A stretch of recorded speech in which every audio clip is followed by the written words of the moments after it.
Hello dear friends, welcome to the class once again. I hope you're all doing good and you're the best of your health. I believe that you are watching each of the classes and you're learning each chapter. Today we're going to start a new chapter, that is the kinetic theory of gases. Kinetic theory of gases actually tells us how gases behave while they're in random motion within a gaseous system.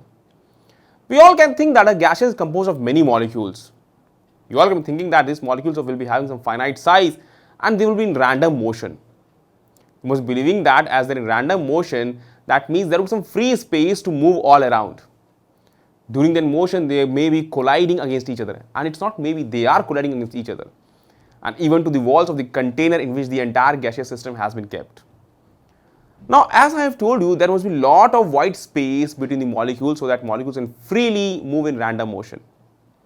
Now, there are certain assumptions of the kinetic theory of gases, which is actually very much helpful to explain all the concepts later on that I will be talking about. For our derivations also, we need to take consideration of all these assumptions. So before taking, I will not take much time, I will start right towards the assumptions of the kinetic theory of gases. Let's go ahead with the assumptions of the kinetic theory of gases. First assumption, you can see here all assumptions we have written down. I will just explain. All gases consist of molecules, and these molecules are very small in size. They are negligible compared to the entire volume of the container in which it is kept. These are very minute. These are actually, you can say, think about point mass. So all gases consist of molecules, very small molecules. They are spherical in shape. So let me write down, they are spherical in shape.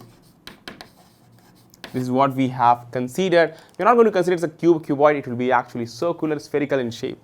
Second point, they are small in size. They are very small in size, and its volume will be negligible compared to the entire volume of the container. So whenever we talk about the volume of the entire gaseous system, we are going to take the volume of the container. We are not going to add up the individual volumes of each of the molecules of the gas. We will be taking the volume of the entire container as the volume of the gaseous system. Third point, they behave as perfectly elastic spheres. So they behave as perfectly elastic spheres. That means during the collision, there is no loss of energy and momentum will be conserved. That means they are going through a perfectly elastic collision, whether with themselves or with the walls of the container in whichever it is kept. Fourth point, they are always in random motion.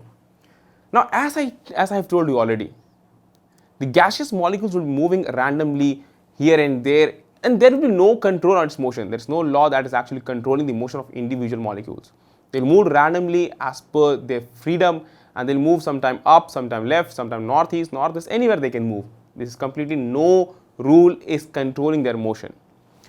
Next point, they collide against one another, and this collision is perfectly elastic. I have told you this point again, they are colliding against one another and even to the walls of the container. They are spherical in shape. The collision has to be perfectly elastic to conserve the total energy and to conserve the momentum of each of the molecules. Now, collision is perfectly elastic. That means momentum and energy both are conserved. Sixth point, between two collisions, they move along straight line. And as they move randomly, you may see, I will make a diagram of how a gaseous molecules moves in a system. See, this is a molecule, it will be moving randomly here and there.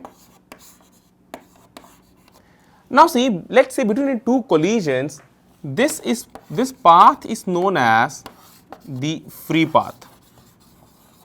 This path is known as free path of the molecular collision. That means the path that it takes to travel between two collisions, that is the free path. We will also calculate, I will give the formula for mean free path also. What is that later on? Now, before that, the collision are almost instantaneous. That means there is no time gap. It is just like it is going colliding. There is no time gap between two collisions. They are almost instantaneous. The molecules do not exert any force on each other except during collisions. Now, if they are not colliding, we are going to assume that they are not actually exerting any kind of attractive or repulsive force. Whenever they are going to collide against each other, then only they are going to exert force on each other. These are certain assumptions which will be very much helpful for us to come to and reach to the derivations that I will be talking about in the coming sections. Hope that you have understood each of the points, and I believe that you must have written down each of the point 1, 2, 3, 4, 5, 6, 7, 8. A very quick recap of each of the assumptions. Gaseous system will have molecules, small in size, spherical in shape. elastic spheres and they are always in random motion. Now the collision will be perfectly elastic and they collide against one another and with the walls of the container also. They move along a straight line between two collisions and the path that they travel between two collisions, that is the free path. Now 7, the collision are almost instantaneous, there is no time gap, almost instantaneous. 8, the molecules do not exert any force on each other except during collisions. As I have told you, no attractive or repulsive force acts on a molecule due to other molecules. So these were all the assumptions of the kinetic theory of gases, and I believe that you must have understood each of the assumptions. Now let's go ahead and let's use this to understand certain terms. Now let me tell you about movement of molecules within a system.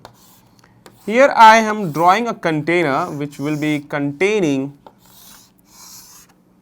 a gaseous system. Let's say this is a container will be, I am talking about, let's say, a molecule which is moving randomly along any direction. Let's say this is the molecule and it's moving along this direction. Let's say its velocity is v. We can break the velocity into 3 components, vx, vy, vz, as I believe that you all must be remembering about the 3 components of the velocity. Let's say this is vx, let's say this is vy, and we have the third component, that is vz. I believe that you must be remembering about how to resolve the components of velocity. The gaseous molecule has a velocity v, it has got 3 components, vx, vy and vz. How we can write this velocity v of a gaseous molecule in terms of vx, vy and vz?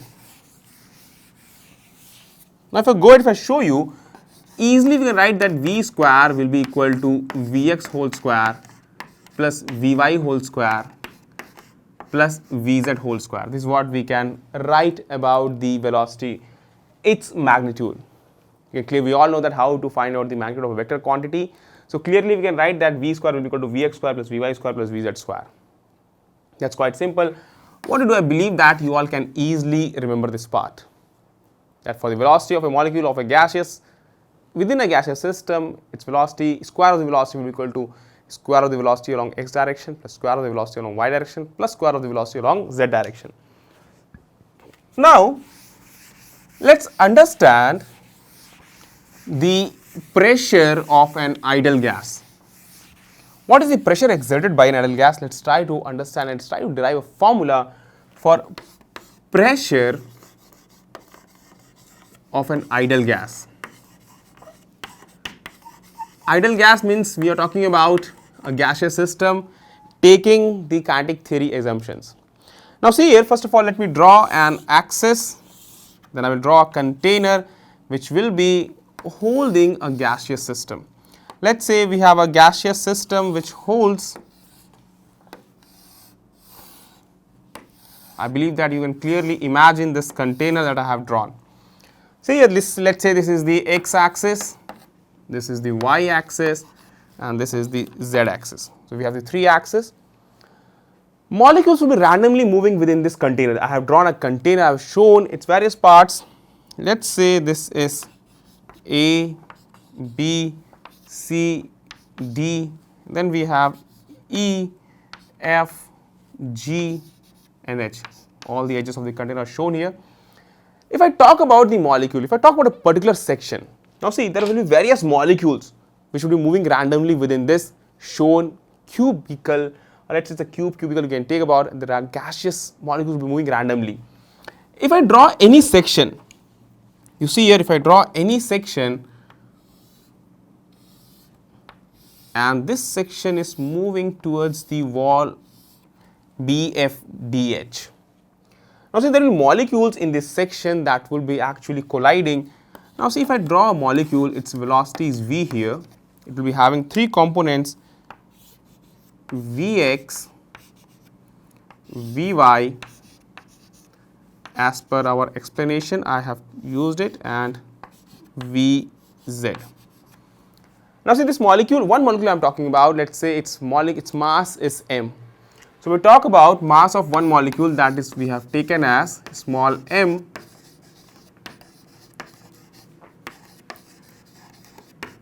We all know that pressure is force per unit area. This is what we know, that we will be using this concept. And force is what? Force is this change in momentum. Now see here, if this molecule is moving within this, I have taken this part, that I will say you later on why we have taken this part. Now any molecule coming towards and hitting this wall BFDH, if I talk about the change in momentum along the x direction, if you see the initial momentum along the x direction, that will be given as it hits wall. You see here, let me mark this wall as BDHF.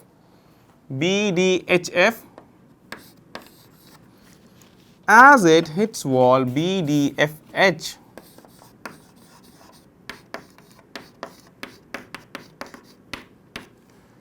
initial momentum along x direction Pxi, I am writing that as m into Vx, and after collision what will happen?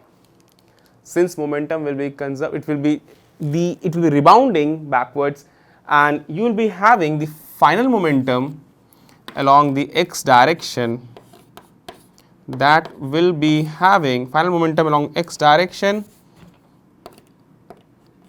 that will be equal to Px slash f. This will be equal to minus m Vx. Why minus m Vx? Because it will be rebounding back, the x component of the velocity will just turn away its direction, just opposite. So if I talk about the change in momentum, if we talk about the change in momentum along the x axis, we will be having delta Px is equal to P final along x direction, that is Pxf minus Px initial, that is Pxi, that is what we have taken, change in momentum. The line of action is same, but the direction is just opposite. If we can directly write, this will be equal to minus m Vx minus, and here we have initial momentum is towards positive direction, minus m Vx. This will come out to be minus 2m Vx. So we got minus 2m Vx is the thing that we have obtained. This is the change in momentum for the molecule. Now think about the wall. The change in momentum of the molecule is this. So for the wall, it will be the same but in opposite direction. So we can say that for the wall, let me go ahead and let me use this part, and we have already noted down all this. So for wall, or if I talk about this entire process took place in time delta t, then we can write that force will be equal to change in momentum per unit time.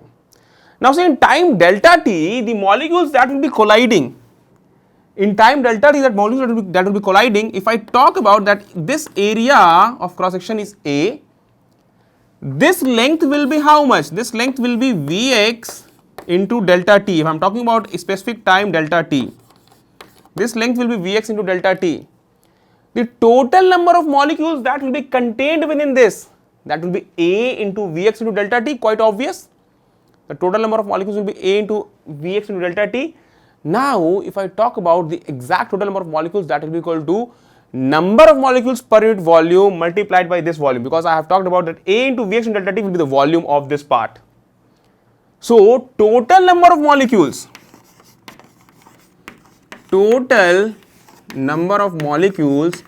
colliding with wall, the wall that I have specified in just now, colliding with wall in time delta t,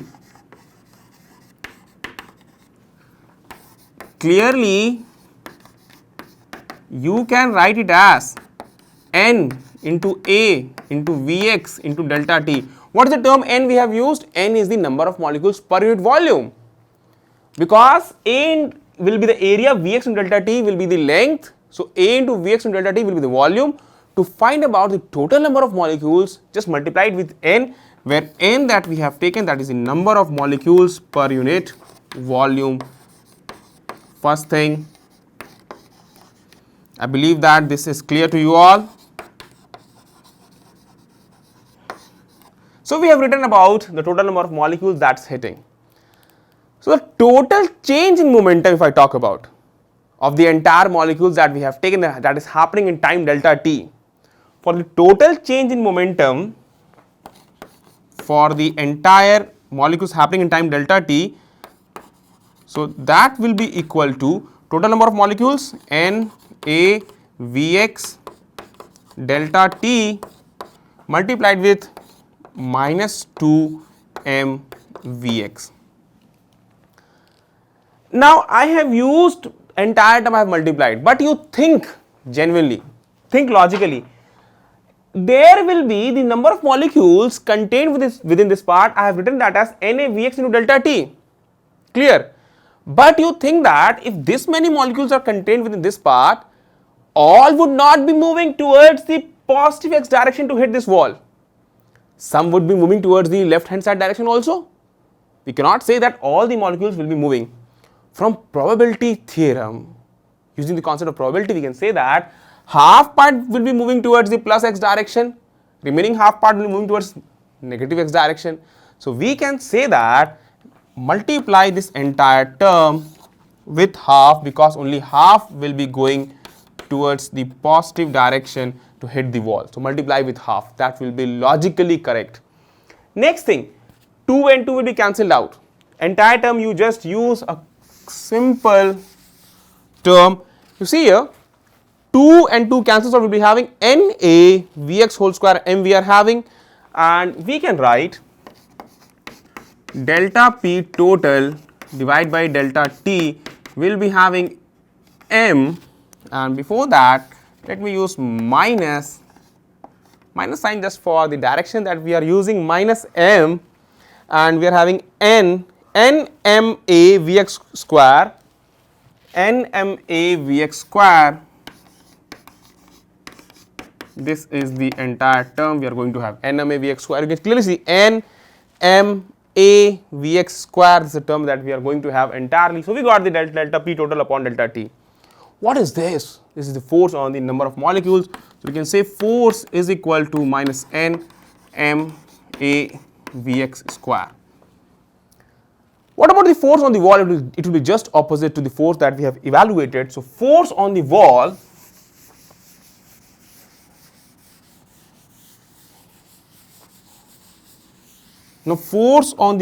will be just opposite to it. So we need to just multiply the term with minus sign.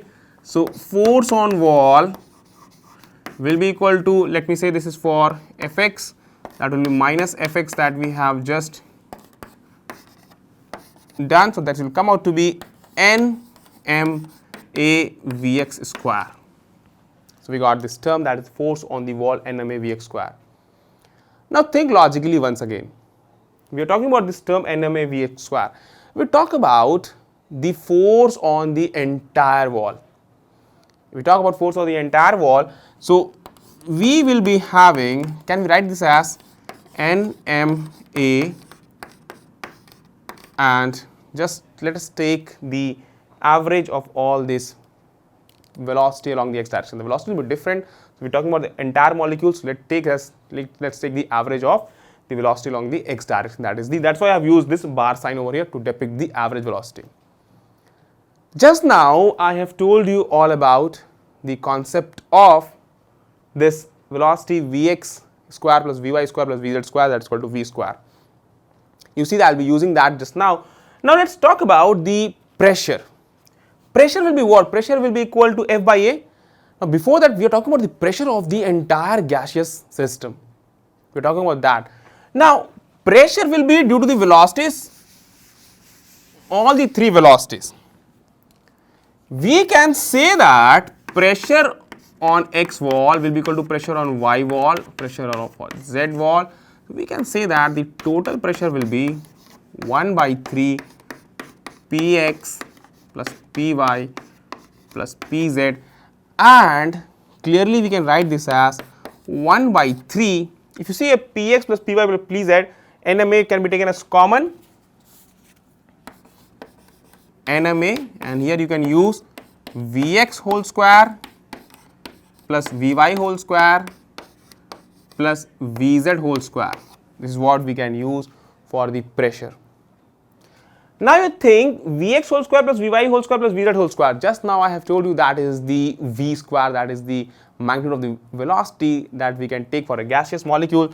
So pressure will come out to be 1 by 3 nm and A already we have used. I should not use this A, and this term, oh I didn't, this term should be relieved, because why we are getting this pressure, this for the pressure along x axis, you can think this as Nm, that will be equal to force upon area, this will be Nm Vx whole square. So this is what we have used, Nm Vx whole square plus Vy whole square plus Vz whole square for each of the pressure along x direction, y direction and z direction. Now you see here, we have got this simple formula. Pressure is equal to 1 by 3 Nm V square. N is the number of molecules per unit volume. M is the mass of one molecule and V square is the speed, square of the speed. Now you see here, can we write it in very simple form? Pressure is equal to 1 by 3 Nm V square. This is the first formula. Do take note of this. 1 by 3 Nm V square. Next part, try to understand. Next part, that is pressure is equal to 1 by 3. N is the number of molecules per unit volume. Let's say capital N is the number of molecules per unit volume. N is the total volume. Capital N is the total number of molecules, and this is the mass of one molecule. This is V square. If I take this, if I see that N into M, total number of molecules multiplied with mass of one molecule, that will give us the mass of the entire gaseous system. So we can write this as 1 by 3 capital M by volume into V square. That's the difference between capital V and small v. Capital V I am using for volume, small v I am using for velocity. P is equal to 1 by 3 M by V whole square. Mass, total mass upon total volume, density. So let us write this as pressure is equal to 1 by 3 rho V square. Pressure is equal to 1 by 3 rho V square, where rho I have used for density and rho is mass per unit volume. This is what we have used. 1 by 3 rho V square, clearly you can see from here. We can also talk about some more forms of the formula. This formula you need to remember, pressure is equal to 1 by 3 rho V square. Another formula you just check, can I write this as, this entire term, can I write it as PV is equal to 1 by 3 NmV square, or PV equals to 1 by 3 mV square. So from this equation, if you see, let me mark this as 1, this as 2 and this as 3. From equation number 2, PV equals to 1 by 3 mV square. From equation number 2, PV is equal to 1 by 3 capital M V square. Entire mass multiplied by entire velocity whole square. Let's try to make it in more simple way. What I mean to say here, this can be written as 1 by 3, and if I multiply it with 2 and divide it by 2, so 2 by 3 into half mv square, this is what we can write. So we can write that pressure into volume is 2 by 3 and half mv square will be the kinetic energy of the entire gaseous system. So 2 by 3 into kinetic energy of the total gaseous system, that is equal to pressure into volume. Take note of this equation also. Pressure into volume is equal to 2 by 3 kinetic energy of the entire gaseous system. Now next formula that we can reach on. Now see this formula in the same way. Can we reach on to a more simple formula? You see here, P is equal to, if I multiply here 2 by 3 into 1 by 2 Nm V square. We can write in this way. 2 by 3 into 1 by 2 Nm by V square. This can be written as 2 by 3. N can be written as number of total molecules upon volume and half mv square. This is what we can write. So we can write PV is equal to 2 by 3 and into N, the total number of molecules, into kinetic energy of one molecule. Kinetic energy of one molecule. This is the term that we will be having.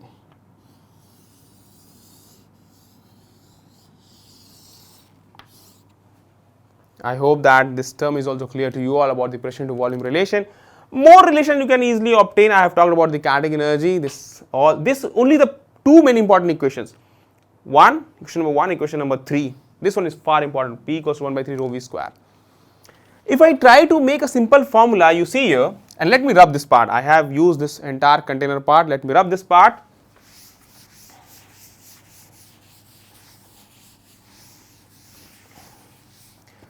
P equals to 1 by 3 rho v square. P equals to 1 by 3 rho v square.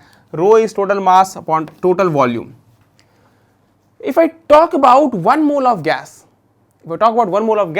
so mass will be the molecular mass. I am using molecular mass, and volume will be total volume into V square is equal to pressure. So V square can be written as 3 PV divided by M, first thing, and V will come out to be under root 3 PV upon M. First thing we got about this V formula. Now more formula you can reach to this. PV equals to RT. For 1 mole we can say that PV equals to RT. This can be written as V is equal to under root 3 RT upon M. This is speed that we are talking about. This is the RMS speed. This speed is known as root mean square speed. More about this speed we have already talked about, and we will be talking about this speed in the next class, more about this speed and more about most probable speed and the average speed also. This is the root mean square speed. That is actually, it is the root of the square of the individual speeds. That is, if I talk about its defining it, it is V1 whole square plus V2 whole square plus dash dash Vn whole square divided by number of molecules, that is N. This is what we are defining about this. This speed can be depicted as Vrms. We can use the term Vrms for root mean square speed. So for today's class, you should remember the terms that we have talked about. That is the pressure derivation. That is the most important thing. P equals to 1 by 3 rho v square. That will be used quite oftenly. Next thing, we talked about the kinetic theory of ideal gas. We talked about certain assumptions which we have used here. Now in deriving all the gaseous law for Boyle's law, Charles' law and the ideal gas equation, we actually use all these assumptions. There will be no loss in energy, there will be the volume of the gaseous molecules. I am talking about the molecules of the gaseous, each molecule, that will be ignored compared to the volume of the entire container. And I will be giving you an ideal gas, the real gas equation also, that is the Van der Waals gas equation, that actually gives us the real gas equation, in which we are considering the molecules volume also and the pressure that it is going to exert also. So these were assumptions of the kinetic theory of gases. These were the derivations. I hope that you have liked it, you have learned from it, and this class would be very much helpful for you all in your learning the concept of derivation. So after this class, you can practice questions based upon pressure of a gas. You can check your book, you can start practicing questions. With more concepts I will be coming to you. I'll meet you all in the next class. Thank you everyone, wish you all the very best.